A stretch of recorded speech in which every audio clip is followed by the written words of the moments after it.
Hi everyone, hope you're enjoying your lunch and you've had the opportunity to partake in some of the amazing local produce. My name is Dan and I'm delighted to have the opportunity to introduce you to my family and my farm.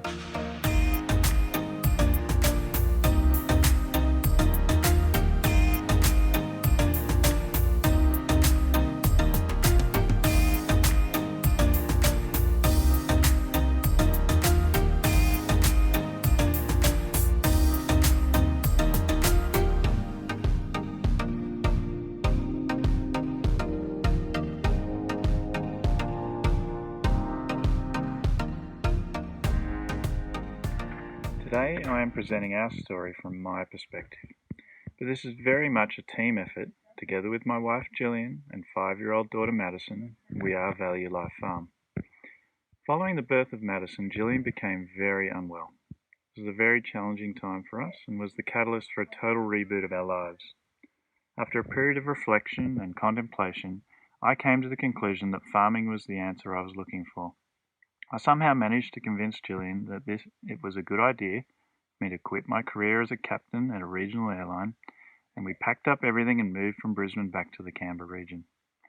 4 years later, we now find ourselves living in a 30-year-old caravan on land we don't own, working together to produce the best and most ethical food we know how. An important element that's enabled us to do what we're doing is that we've learnt to live incredibly frugally. So obviously I mentioned that we're now in an old caravan.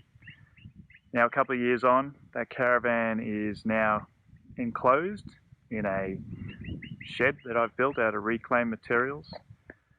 We've got ourselves a solar hot water system. We've got running hot and cold water. We've got a solar system with a small battery bank that enables us to charge our devices, provide lights, and all those basic amenities. We use composting toilets, and we basically are self-contained out on this piece of land. There are no utilities, amenities, or anything like that. So it all comes down to us. We have to take care of all those things.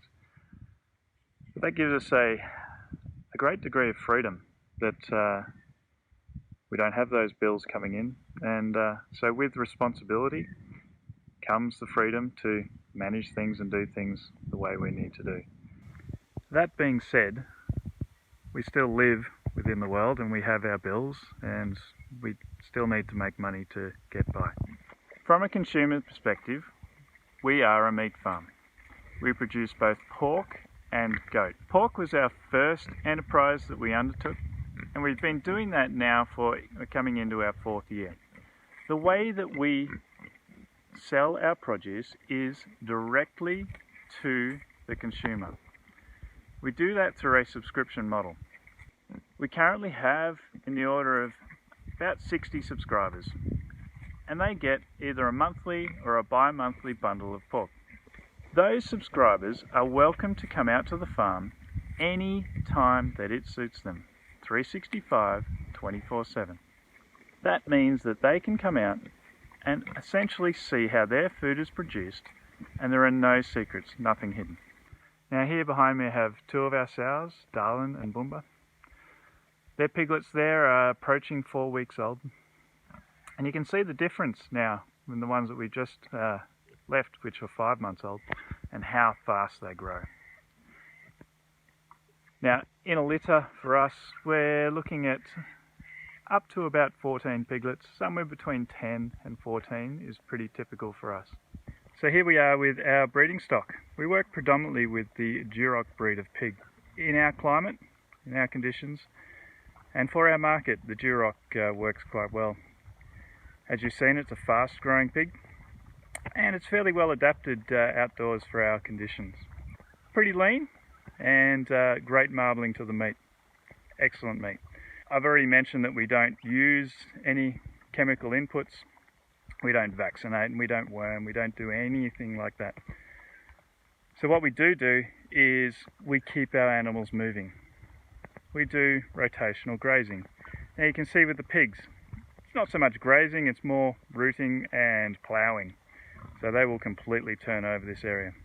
Now these guys have been here for 2 weeks today. Now they're due for a move. We move them every 2 weeks.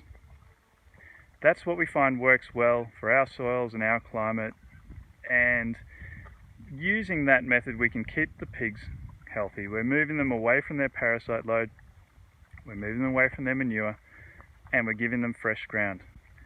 Despite what some in the industry might say, pigs love eating grass, forbs, forage, anything like that. That is the first thing they will go for. So when we move them to a new paddock, we can put food down, they'll ignore it. They absolutely love their greens.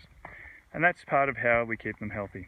Now, other things that we do, we supplement to their feed, is seaweed meal, apple cider vinegar, garlic. I think that's about all we need to look at for our breeding stock.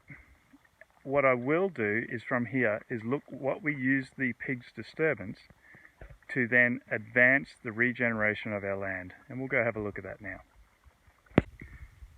So we've just seen what the pigs will do in a 2-week period. And they'll pretty much eat, turn over, plough up, everything. Now, you might think, well, that's not a very good outcome. Now, the land that we are farming on has been previously exploited through logging, sheep farming. There was an attempt at a vineyard. There's a lot of ploughing, a lot of inputs put in. Now, what comes as a consequence of that is what most people, certainly the authorities, call invasive species, weeds. Now, one of those is the serrated tussock, the dreaded serrated tussock. Now, it can be difficult to deal with. One of the ways people do it, obviously you can spray. There is a selective spray called propanate which you can put on there. It's a very persistent herbicide that is selective for tussock, but it stays in the soil. And anything that persists in the environment usually can be a recipe for future problems. Another way is to burn it. And when you burn land, you're releasing all that carbon. You're basically nuking the entire landscape. Another way to deal with it is ploughing. You can plough it and reseed. And that's essentially what we've done here. So if any of you have ever had to deal with serrated tussock, you'll know that that's what I'm sitting in a field of. Now, I've talked about how you deal with that. And where I'm about to show you, 9 months ago, was exactly as you see behind me. So as hopefully you can see behind me, this is a totally different landscape. Now, this was exactly the same as what we just looked at 9 months ago. We brought the pigs in, 2 weeks, moved them out. That way we got the correct level of impact, not over compaction. We made sure all of the serrated tussock was dug out, ploughed over, turned in, eaten, essentially gone. Now we haven't removed the seed bank. The seed's all there, and it will remain there. What we have done is change the germination conditions. And so now what we've got is an incredibly productive pasture that is essentially 100% weed free.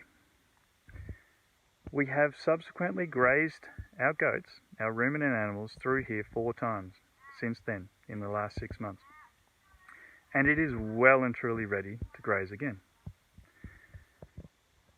So I've just really given you a short snapshot of what we can do by using the intrinsic attributes of the animal, as I said, in this case the pig, to improve the land base and not diminish it, not exploit it, not reduce its productive capacity, and turning what would otherwise be a waste or a pollution, i.e. their manure and urine, into a productive life force that we can continue to holistically plan, graze, and improve every time we do so. Okay, so that's my allocated time up. There's so much more that we could talk about, but we'll have to leave it there for today. Anyone that's interested in hearing any more, finding out any more about us, Mattis and I are here today at the lunch, so please feel free to approach us. I'd love to have a chat. Anyone interested in coming to a farm tour, we have free farm tours, normally about every month, but we have another one coming up 2 weeks from now. So please feel free to approach us. You can go to our website, valuelifefarm.com.au, find any more information there. You can contact us through the website. You can also find out a bit more on Facebook at Value Life Farm. I'd love to hear your story as well. As I said, if you've got any questions, please feel free to approach us, and I'd love to have a chat. Thank you, and enjoy the rest of your day.